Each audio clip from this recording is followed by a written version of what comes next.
Hi, I'm Connie, 21. That day, I thought I locked the door. I swear I did. But the door was still open, so thinly that the light from the hallway quietly shone in like a spark, and it burned me. That day was uneventful. The sky was overcast. Online classes were canceled.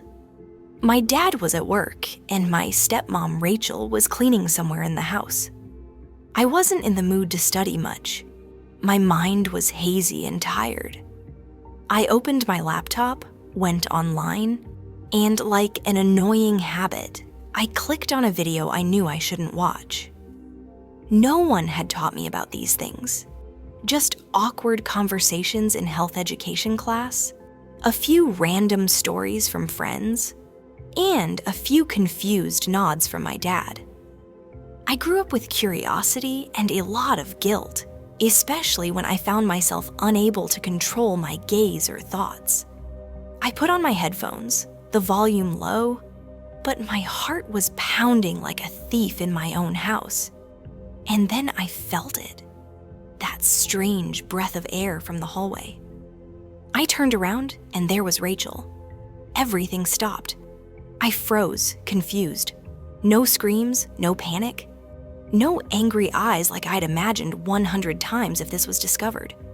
Just eyes wide, surprised, but not cold. I took off my headphones. Frozen. Mom, I stammered. I felt the blood rush to my face. Hot. I waited for anger, a slap, or at least a scolding. But Rachel just stood there for a few more seconds, then said softly, "Turn off the phone. Can you come to the living room? I want to talk for a bit." I swallowed. All my senses were confused. The feeling of humiliation washed over me, as if I had just let the world see the worst part of me. I sat on the sofa like a child about to be brought to trial, head bowed, eyes avoiding her gaze. Rachel sat down in the chair opposite, placing her teacup on the table. The action was small, but it made me want to crawl under the floor. A minute passed, then 2. No one spoke. "Do you know why I'm not angry?" Rachel's voice was light as a cloud, but chillingly clear. I shook my head, my eyes still on my hands clasped in my lap. "Because you didn't do anything wrong. But I think you don't understand what you're looking for." I took a deep breath. My first reaction was to be defensive, but I didn't know what to say to defend myself. Instead, I blurted out, "I know that was dirty." Rachel frowned. She leaned forward slightly. "No, your feelings aren't dirty. It's the way you misinterpret them that makes you feel ashamed." I looked up at Rachel for the first time since it all began. There was no anger on her face, no pity, just sincerity. So sincere, it made me want to cry. "I was your age." Her voice was slow.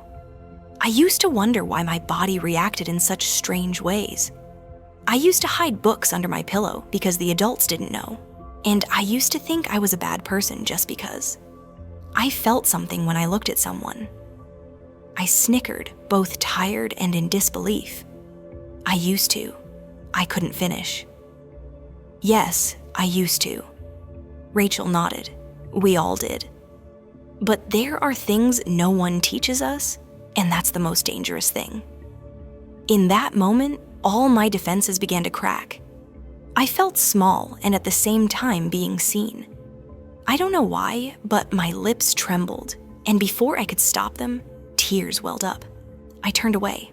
I gasped, peeked at you in the bathroom once. Just once. I don't know why. Silence. My heart stopped.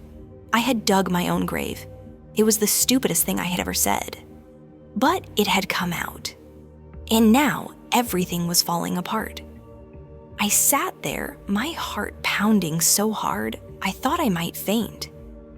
The air between my stepmother and I felt as though it could be cut. Each tick of the clock on the wall seemed to sink me deeper into humiliation. I thought Rachel would stand up, would call my father, would say something that would make me never lift my head again. But she just sighed, a very human sigh, as if she hadn't expected me to hear that confession. Then she said something I'll never forget. "You're not a monster, Ethan." I raised my head slowly, as if I was afraid I'd misheard. "Curiosity is natural, but you need to learn to control it, not let it control you." I held my breath. She didn't hate me. Wasn't she afraid of me? Rachel leaned back in her chair, her arms folded across her chest. Her eyes were distant, as if she were talking to herself. "You think I don't know that someone was standing outside the bathroom door?" She chuckled. "I just didn't think that person would be brave enough to confess." I blushed. My throat tightened. "I'm sorry," I whispered, my voice breaking. "I'm really sorry. I'm not that kind of person. I was so confused." Rachel nodded. "I believe you, just 3 words." But those 3 words broke down a wall that had been building in my heart for years. "But you need to change, not for me, for yourself. Exercise, read books, talk to real people, not screens. And if you have any more questions, I'll always be here." I burst into tears. Not because I'd been caught, not because I was embarrassed, because for the first time I felt like someone believed I could be better than I was yesterday. That night, I went back to my room and closed my laptop as if I were closing an old chapter. I opened my desk drawer and took out an old notebook that I had never written on. On the first page, I wrote a sentence. "Sometimes growth doesn't come from knowing more. It comes from facing up to what you did wrong. I don't know what tomorrow will bring, but I do know.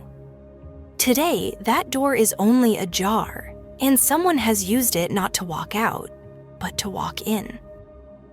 I didn't speak to Rachel the next day, not out of anger, not out of fear, but because I didn't know what to say. How do you face someone who's just confessed the worst to you and still chooses to sit next to you?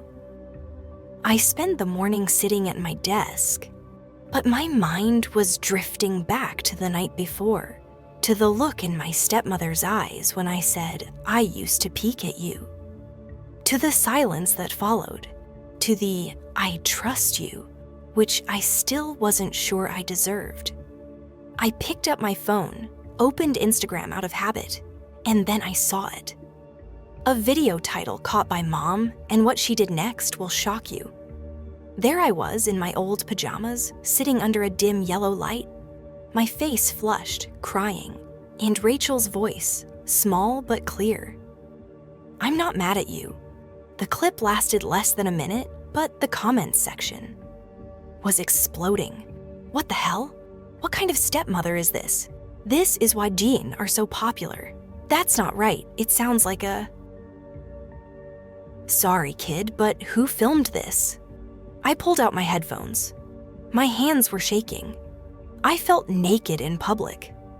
But what hurt more was I didn't know who did it, who had captured a vulnerable, private, honest moment of mine and turned it into a public spectacle during my lunch break at school. I saw Tyler, my classmate in my media skills class, looking at me with a look that was half apologetic, half conquering. He smirked as if he had won a bet. "You went viral," he said, his tone half teasing, half warning. "No need to thank me. The clip has been viewed nearly 100,000 times. I stepped forward and growled, "You secretly filmed me." Tyler shrugged nonchalantly. "The window was open. You cried? You talked loudly? I just recorded the truth." The truth? I wanted to punch him, but my whole body was as stiff as stone. I'm not a person who cries often, but at that moment, I just wanted to disappear. I didn't go home right away that afternoon. I sat alone on a park bench, Strangers' conversations passed by my ears like the wind, leaving nothing but an invisible numbness. I began to think about deleting my social media accounts, changing schools, getting the hell out of here. But another part of me, the part that was trembling with shame, was also quietly resentful. Why was it shameful for a son to cry over being forgiven? And more importantly, what would I say to my mother? I got home late that night. The door was open, the light in the kitchen was on. Rachel was washing dishes, her hair tied back, and her old sweater covered in soap suds. Everything looked brutally normal. I wanted to go straight to my room, pretend I was tired and didn't want to talk. But my legs wouldn't listen. "Mom," I said softly. Rachel stopped, dried herself, and turned around. "How are you?" She asked, her voice as soft as ever, but this time with a thin layer of worry. I pulled out my phone and showed her the video. She didn't say anything as she watched, but her eyes began to change from surprise to pity. Then finally, silence. "Who filmed this?" she asked. "Tyler," I answered, my voice curt and, "Do you know?" I nodded. Rachel closed her eyes. It was only a second, but in that silence, I saw her as a statue being blown aside by the wind. "He called Mom this afternoon," she said. "He's not happy." I knew better. David, my father, was not just not happy. He was the type of person who could not tolerate ambiguity. Once he sensed something was indecent, he would immediately frame it as the truth. Black or white, wrong or right. There were no gray areas. The next day, I was called into the principal's office. A woman with glasses half down her nose, her eyes both polite and cold. "Ethan, due to the images circulating online and the complaints from other parents, we have had to ask you to temporarily leave school to undergo a mental health assessment." I sat there motionless. "What?" I asked again, not believing my ears. "This is not my fault. I was secretly filmed. I understand. But we need to do it right. Avoid risk to you and the student community." Community. I wanted to scream. I am part of that community, not a threat. But I said nothing. I just stood up, opened the door, and walked out. That night, I sat alone in my room, staring at a childhood photo on the wall, me at age 6, grinning from ear to ear on my father's shoulder. My name was Ethan then. Just Ethan, a boy who loved soccer and hated math. I sat behind the wheel, parked in front of the house for 5 minutes, not daring to enter. Never before had I felt like my own home was a place I wanted to run away from. The phone screen lit up a text from Dad. Just 2 words. "Come home." I opened the door, walked in, and found Dad sitting at the kitchen table. Rachel stood near the stove, clutching a dish towel as if she were holding on to something to keep from shaking. "Sit down, Ethan." Dad's voice was sharp as a knife. I did, trying to keep my legs from shaking. "Do you know what your mother got us into?" I stopped. "Your mother?" He never called Rachel Mom when he spoke to me. "It's not your fault," I said. "You let it happen." And she encouraged it. He hissed through gritted teeth. She let me say those sick things without reacting. Rachel looked up. Her eyes were sparkling, but her lips were still pressed together. "David, I don't let anything happen. I listen to your son because he needs it. He needs discipline, not understanding. He needs boundaries, not empathy." Dad looked at me as if I were living proof of the failure of modern parenting. I clenched my fists, trying to keep my composure. "What do you want?" I asked, my voice hoarse. "You want me to apologize? You want me to say I'm sick and Mom is a sinner?" "I can't do that," I shouted. Then Dad stood up, grabbed his keys, And before he walked out the door, he said, "I'll be back when she's out of this house." The door slammed shut like a sentence. Rachel leaned against the kitchen counter, her entire body drained of strength. I moved closer, intending to say something, but she looked up, her eyes still wet. "It's okay, Ethan. I'm fine." Then she quietly turned away, like someone who had just been rejected by a loved one. I thought I was fine until I stepped into the schoolyard the next day. Everything looked the same. Flags fluttering, scattered laughter. Groups of students huddled together to discuss upcoming exams. But I knew nothing was the same. A group of students passed me. No one said anything, but I could feel their eyes. The kind of look that only needed half a second to make me feel like I was the subject. Tyler stood near the vending machine, pretending not to notice, but the corners of his mouth curled up smug. It was then that I realized I was no longer being looked at with normal eyes. My name was now associated with the keyword scandal, and no one cared what the real story was.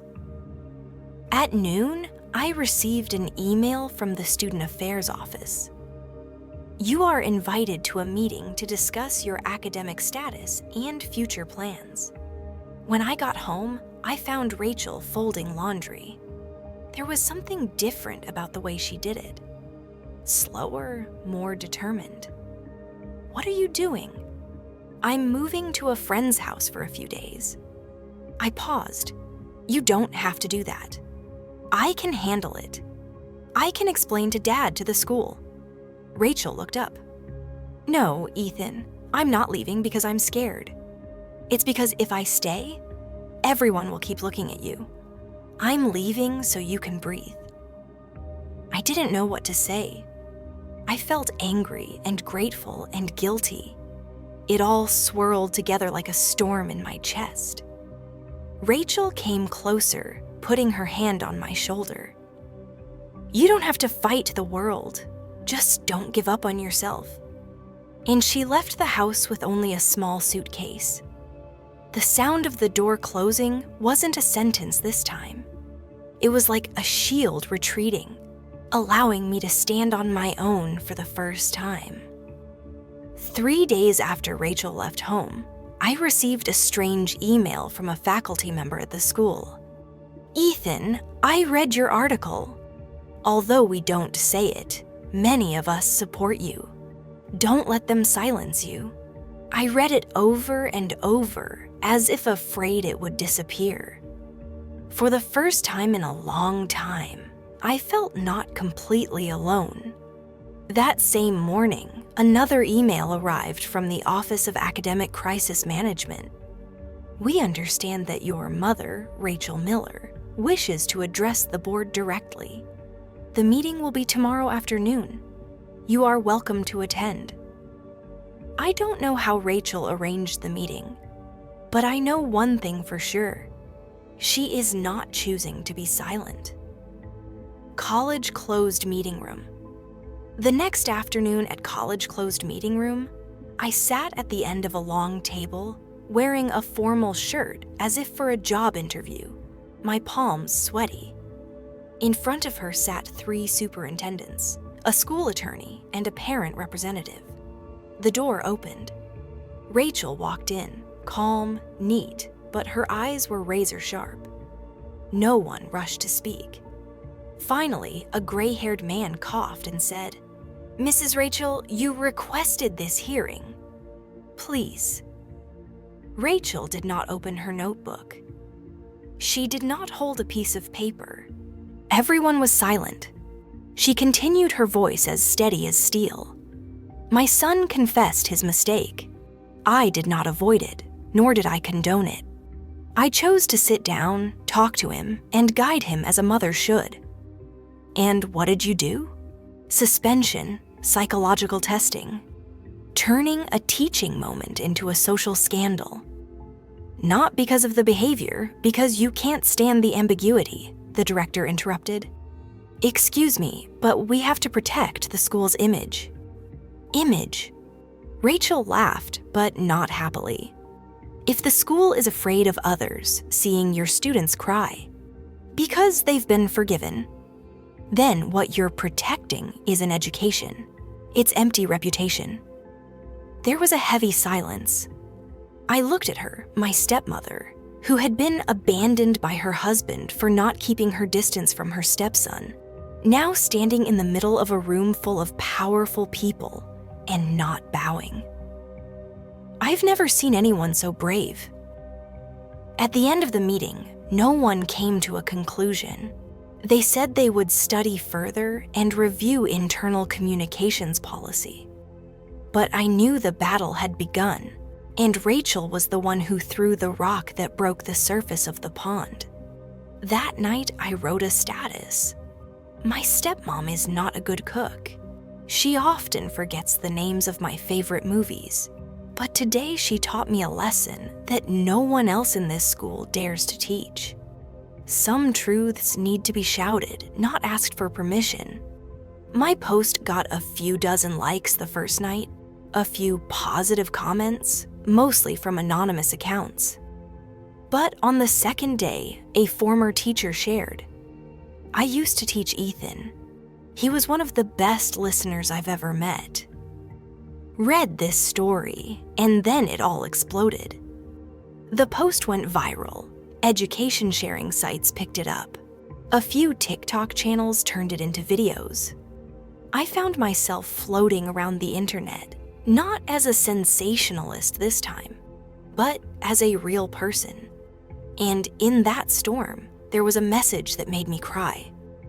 I'm a single mom. I used to yell at my son when I saw him watching Shine. But because of Ethan's story, I sat him down and asked him, "What did you want to ask that no one taught you?" "Thank you. I don't need the whole world to support me, but I need people like her."